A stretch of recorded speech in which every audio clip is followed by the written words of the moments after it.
Morning all of you. तो बच्चों हम लोग क्लासेस में मेजरमेंट टूल्स के बारे में हम लोगों ने पढ़ा और कैलिपर्स के बारे में हम लोगों ने देखा। जेनी कैलिपर क्या होता है उसके बारे में हम लोगों ने पढ़ा। तो अब हम उससे रिलेटेड कुछ क्वेश्चन आंसर्स करने वाले हैं।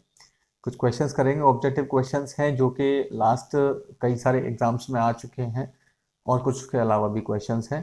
तो उसकी एक बार हम लोग मॉक क्वेश्चंस की प्रैक्टिस कर लेते हैं। ठीक है, देखते हैं किस किस टाइप के क्वेश्चंस हमारे आए हुए हैं। Which of the following is a direct measuring tool.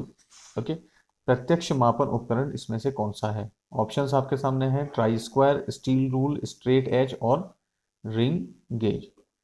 क्या आंसर हो सकता है इसका? तो हम लोगों ने जिस तरीके से देखा है कि डायरेक्ट मेजरिंग टूल की यहाँ बात हो रही है, तो डायरेक्ट मेजरिंग टूल में हमने कुछ चीज़ें पढ़ी थी। एक तो steel rule, calipers, vernier caliper, ठीक है, और माइक्रोमीटर। ओके, तो डायरेक्ट मेजरिंग टूल यहाँ पर एक ऑप्शन हमारे पास क्या है? ये है स्टील रूल। ट्राई स्क्वायर नहीं होगा, स्ट्रेट एज भी नहीं है, और रिंग गेज ये क्या है? इनडायरेक्ट मेजरिंग टूल है। इनडायरेक्ट मेजरिंग टूल्स है, ठीक है। तो answer will be steel rule. Second question पे देखते हैं, which of the following statement is true regarding the steel rule. Steel rule से रिगार्डिंग कौन सा स्टेटमेंट सही है? तो इट इज पहला ऑप्शन है मार्किंग इंस्ट्रूमेंट, ये एक मार्किंग यंत्र है। प्रेसिजन इंस्ट्रूमेंट सूक्ष्म मापी यंत्र है। चेकिंग इंस्ट्रूमेंट जांच उपकरण है। और डायरेक्ट रीडिंग मेजरिंग इंस्ट्रूमेंट है ये। ओके, तो स्टील रूल के बारे में आप क्या सोचते हो, क्या देखते हो? देखो, मार्किंग इंस्ट्रूमेंट है, ये मार्किंग इंस्ट्रूमेंट तो नहीं है। प्रेसिजन इंस्ट्रूमेंट नहीं है, चेकिंग इंस्ट्रूमेंट भी नहीं है। तो हम क्या कर रहे हैं? Direct reading measuring instrument. तो ऑप्शन हमारे पास क्या हो जाएगा? फोर्थ ऑप्शन हो जाएगा इसका answer. Okay, now let us see the next point. अगला क्वेश्चन देखते हैं, तो which is used for linear measurement. Linear measurement के लिए क्या यूज करेंगे? लीनियर मतलब रेखीय जो माप होता है, ठीक है। रेखीय माप के लिए क्या है? ऑप्शन है लीनियर मेजरमेंट के लिए, steel rule, sine bar, spread level और बेवल प्रोटेक्टर। तो ठीक है, साइन बार आपका, साइन बार जो है वो एंगल मेजरमेंट करने के लिए यूज करते हैं हम लोग, स्लोप वगैरह चेक करने के लिए यूज करते हैं, ठीक है। हाइट चेक करने के लिए यूज करते हैं। स्प्रिट लेवल नहीं होगा, ठीक है। ये सरफेस का जो सरफेस, अगर फ्लैट सरफेस है उसको चेक करने के लिए यूज करेंगे। बेवल प्रोटेक्टर है, ये एंगल चेक करने के लिए यूज किया जाता है। तो ऑप्शन हमारे पास क्या हो जाएगा? Steel rule. नेक्स्ट क्वेश्चन देखते हैं, which of these is not the angle measuring device. Angle measuring device में से कौन सी नहीं है? अब यहाँ पर देखिए, देखने वाली बात क्या है, कई बच्चों के मन में देखो ऑप्शंस क्या क्या है। एंगल प्लेट, ये थोड़ा कंफ्यूजिंग है, इस पर ध्यान देखिएगा क्या चीज़ है। Angle plate, sine bar, bevel protector है, एंगल गेज है। अब इसमें क्या हो रहा है कि आप एंगल प्लेट देखकर देखेंगे कि ये जो है एंगल को मेज़र करने के लिए यूज़ करते हैं, लेकिन एंगल को मेज़र नहीं करते हैं इससे। ये डायरेक्टली आपकी एंगल प्लेट जो है वो सीधे सीधे डिवाइस को होल्ड करने के लिए यूज़ कर जाती है, ठीक है। इसमें बीच में स्लॉट्स भी लगे होते हैं जहाँ पर आप जॉब को इसके साथ होल्ड कर सकते हैं, इसके साथ बांध कर आप क्या कर सकते हैं? उसकी मार्किंग की जा सकती है इसको डायरेक्टली रखने के लिए। तो एंगल प्लेट जो है वो एक तरीके से एंगल मेजरिंग डिवाइस नहीं है। तो हमारा ऑप्शन क्या हो जाएगा? ए, एंगल प्लेट। नेक्स्ट क्वेश्चन है, what is the use of bevel protector. Option है लीनियर मेजरमेंट, रेखीय मापन के लिए बेवल प्रोटेक्टर का यूज करते हैं, नहीं। फ्लैट सरफेस मेजरमेंट के लिए यूज करेंगे, नहीं। ओके, और हाइट मेजरमेंट के लिए बेवल प्रोटेक्टर का यूज करेंगे, नहीं। तो ये angular measurement is the right answer. तो आंसर क्या हो जाएगा? Angular measurement. अब ये क्वेश्चन है कि कौन से कैलिपर को रिवेट और वॉशर द्वारा जोड़ा जाता है। कौन से कैलिपर को रिवेट और वॉशर द्वारा जोड़ा जाता है? तो हम लोगों ने देखा था कि जो कौन से कैलिपर होते हैं इस तरीके से, ये रिवेट और वॉशर द्वारा जुड़े होते हैं। रिवेट एंड वॉशर द्वारा जुड़े होते हैं, ठीक है। कौन से होंगे? स्प्रिंग टाइप तो नहीं होगा, ठीक है। ये तो स्प्रिंग टाइप है तो फ्लैट स्प्रिंग से जुड़ा होता है, ठीक है। फर्म जॉइंट, बट जॉइंट और कोई नहीं। तो ऑप्शन हमारे पास क्या हो जाएगा? Answer is firm joint caliper. Next question, साधारण कैलिपर द्वारा मापा जाता है क्या मापते हैं साधारण कैलिपर द्वारा? अप्रत्यक्ष माप लेते हैं, तुलनात्मक लेते हैं, प्रत्यक्ष और उपरोक्त तीनों। ऑप्शन क्या हो सकता है बताइए? साधारण कैलिपर की बात हो रही है, सिंपल ऑर्डिनरी कैलिपर अगर बात करें तो ये हम किसके लिए यूज करते हैं? ये करते हैं अप्रत्यक्ष मापन के लिए। ठीक है, प्रत्यक्ष में तो हमें मालूम है क्या चीज़ है, वर्नियर कैलिपर है, स्टील रूल है, ठीक है, जिसपे ग्रेजुएशंस होती हैं। प्रत्यक्ष में क्या है? ग्रेजुएशंस हैं इसके ऊपर, है ना, मार्किंग्स होती हैं, तो ये प्रत्यक्ष हो जाएगा। तुलनात्मक नहीं है, यहां पर अप्रत्यक्ष आंसर होगा। किसे जॉब पर समांतर रेखाएं खींचने हेतु प्रयोग करते हैं?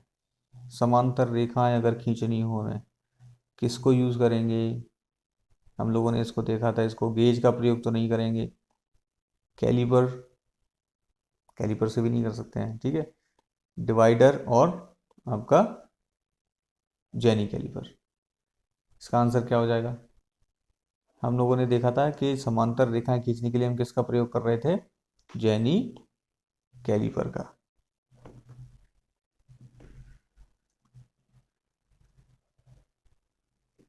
आंतरिक माप को अप्रत्यक्ष मापने हेतु कौन सा कैलिपर प्रयुक्त किया जाता है? आंतरिक माप मतलब इनसाइड, इनसाइड मेजरमेंट। तो इनसाइड मेजरमेंट हम किससे लेते हैं? आंतरिक माप किसके लिए लेंगे? तो हम लोगों ने देखा था जेनी कैलिपर, हम लोगों ने जो इनसाइड और आउटसाइड के बेसिस पर दो टाइप के देखे हैं, ठीक है, एक की तो शेप ये है ना, और एक इस टाइप से है, करेक्ट। तो अब इनसाइड मेजरमेंट लेना हो तो इनसाइड मेजरमेंट के लिए क्या हो गया? इनसाइड कैलिपर यूज करेंगे, क्लियर है, आंतरिक माप के लिए इनसाइड कैलिपर। तो ऑप्शन क्या हो जाएगा? ए।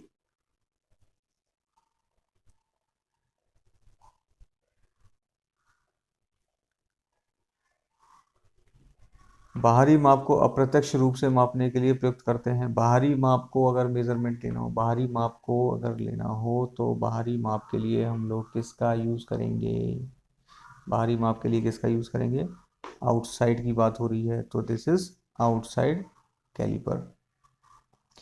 देन साधारण कैलिपर के वर्किंग पॉइंट कैसे होते हैं? वर्किंग पॉइंट की बात की थी, जो कैलिपर होता है उसके वर्किंग पॉइंट को क्या किया जाता है? केस हार्ड करते हैं, ठीक है, हार्ड नहीं होगा, नरम भी नहीं होगा, case hard, okay, case hard किया जाता है। ऑड लेग कैलिपर को किस नाम से नहीं जाना जाता है? ऑड लेग कैलिपर क्या होता है? ऑड लेग कैलिपर हम लोगों ने देखा है, ऑड लेग कैलिपर के और क्या क्या नाम होते हैं? हर्माफ्रोडाइट, ठीक है, हर्माफ्रोडाइट होता है, और जेनी कैलिपर। अब इसमें ऑप्शन में क्या क्या हमारे पास है? ट्रांसफर कैलिपर नहीं है, जेनी कैलिपर और हर्माफ्रोडाइट कैलिपर और ऑड लेग कैलिपर, ये तीनों ही नाम किसके हैं? ऑड लेग कैलिपर के हो गए। तो ठीक है, अब इसमें से नाम से नहीं जाना जाता है तो कौन सा हो जाएगा? ऑप्शन हो जाएगा ए, ट्रांसफर कैलिपर। नेक्स्ट क्वेश्चन है, विषम भुजा कैलिपर ऑड लेग कैलिपर का क्या उपयोग है? इसका उपयोग क्या होगा? बोर का व्यास ज्ञात करने के लिए, ये नहीं हो सकता, बाहरी व्यास को मापने के लिए, बेलनाकार वस्तु के केंद्र का पता लगाने के लिए, बेलनाकार वस्तु के केंद्र का पता करने के लिए। जैसे हम लोगों ने देखा था ऑड लेग कैलिपर यानी कि जेनी कैलिपर का यूज हम लोग किसका करते हैं? सेंटर जो भी है राउंड रॉड है उसके सेंटर को ज्ञात करने के लिए हम लोग इसका यूज करते हैं, ये मैंने आपको बताया था, ठीक है। तो ऑप्शन क्या हो जाएगा? सी, बेलनाकार वस्तु के केंद्र का पता लगाने के लिए। Now next question is, which of the following can be used to scribe lines parallel to the edge of the part? तो एज के पार्ट्स के स्क्राइब करने के लिए, लाइन को स्क्राइब करने के लिए हम लोगों ने देखा था कि अगर इस तरीके से कोई बॉक्स, मतलब कोई जॉब है आपका और इस एज से लाइन स्क्राइब करनी है अगर हमें यहाँ एज से, तो हम लोग किस कैलिपर का यूज करते हैं? Hermaphrodite caliper, okay.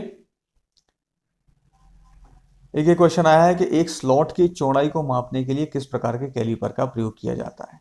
एक स्लॉट की चौड़ाई, अब स्लॉट कैसा होता है बेटा? देखो स्लॉट कैसे, इस टाइप से स्लॉट होते हैं ना, ये ऐसे करके, ठीक है, ये ऐसे स्लॉट्स बने होते हैं, है ना। तो अब इसकी चौड़ाई आपको नापनी है, ठीक है। तो इसकी चौड़ाई अंदर की इंटरनल, एक तरीके से आपको इंटरनल डिस्टेंस जो लेना है, इंटरनल रेडियस कह सकते हो आप उसको, इंटरनल डिस्टेंस ले सकते हो।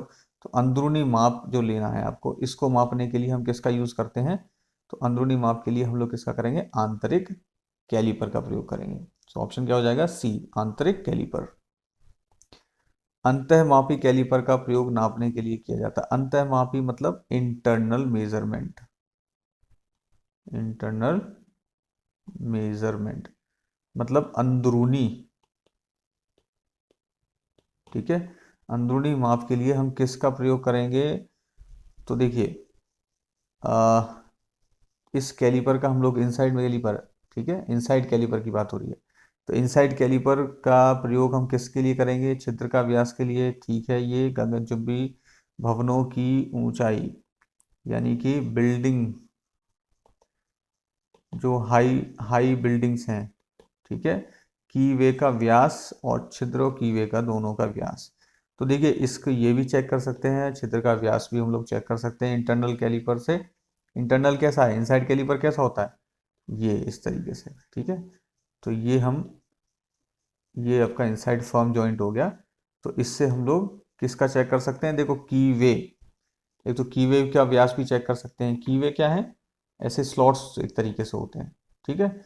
और छिद्र का व्यास, ठीक है, कोई भी होल है उसका डायमीटर, इंटरनल डायमीटर, तो ये तो चेक करते ही करते हैं। दूसरा कीवे भी चेक करते हैं। तो आपके पास में जो ऑप्शन हो जाएगा वो हो जाएगा छिद्र और कीवे दोनों का व्यास चेक करने के लिए हम लोग इनसाइड कैलिपर का प्रयोग करते हैं। अब इसमें ये ऑप्शन है, mark the odd one out, इनमें से अंकित करें जो इस ग्रुप का नहीं है। जो इस ग्रुप का नहीं है, hermaphrodite caliper, vernier caliper, jenny caliper और ऑडलैक कैलिपर। अब इसमें आप देख रहे हैं कि हर्माफ्रोडाइट कैलिपर, जेनी कैलिपर और ऑडलैक कैलिपर, ये तीनों एक ही प्रकार के कैलिपर्स हैं। इसमें ऑड वन आउट क्या हो जाएगा? Vernier caliper. वर्नियर कैलिपर हमारा क्या है? डायरेक्ट मेजरिंग इंस्ट्रूमेंट है ना, डायरेक्ट मेजरिंग इंस्ट्रूमेंट।